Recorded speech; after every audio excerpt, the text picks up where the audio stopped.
So Yone is an insanely strong champion when he's ahead, and he can be really hard to punish due to his mobility and just his kit in general. He has dashes and burst, shields and sustain, all making him an absolute nightmare to deal with.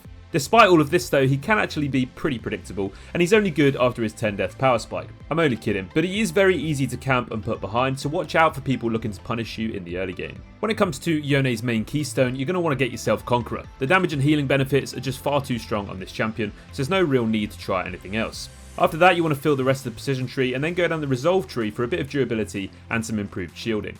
In terms of your skill order, you want to max Q, then E, then W, prioritizing your main damaging abilities. When it comes to your itemization on Yone, Immortal Shield Bow is the main mythic item to go for. It's an exceptionally good fit with him as it gives him survivability, lifesteal and more damage, which is basically what makes him so strong. After that, you can look at your main damaging options, the main one being Infinity Edge. This is going to significantly jump up your damage output with a ton of crit damage. Bloodthirster is also a huge damage boost whilst also bringing lifesteal to the table, which Yone really thrives off. And then you can also get yourself a Lord Dominic's Regards, which is great against champions that are building armor, and in the Plated Steel Caps meta, this is something you want to get sooner rather than later. Phantom Dancer is also going to give you some more attack speed, which is going to bring you more damage. For some defensive items, you can get yourself a Guardian Angel. You want to take this if you need a second chance in team fights, especially if you're getting focused down really hard. You can also get yourself a QSS and turn that into a Mercurial Scimitar if you're versus loads of crowd control and you just find yourself being heavily shut down by it. For some situational items, you can get yourself a Mortal Reminder. This is obviously going to apply Grievous Wounds, so make sure you're picking this up against healing compositions. And also, one other thing to consider is a Death's Dance. It's really good against physical damage compositions, and it gives you a load of armor alongside health upon champion takedowns. So when it comes to those easier matchups, Yone dreams about playing against those immobile mages. You can bait their only CC with your E2, and then just look to all-in them around that. You want to look to constantly harass them and duel them whenever you can. In lane, you want to stack up your Q, and then aim to trade around your third Q, which will be a dash and a knock-up. Whittling your opponents down with this will allow you to all-in and even tower dive with your E. Once you've got your ultimate though, this makes your dive potential even stronger. Make sure you're abusing this in those easy lanes. Against harder lanes though, you're really going to want to farm up as much as you can. Look to get a Vampiric Scepter as soon as you can, and don't take all those optional trades, just look to poke with your Q.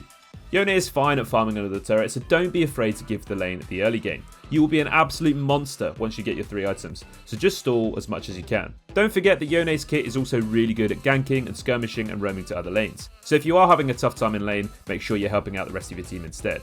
So champions that can gank from unconventional paths and set up crowd control for you to follow up and land all of your AoE damaging abilities are perfect. Champions like Zac that are also really good at tower diving will make the optimal teammates. So in the lane phase, in most matchups you want to look to bully your opponent due to the fact you don't have any spending resource restriction. Use your Q on repeat on the opponent and minions and fight around your third Q whenever you can.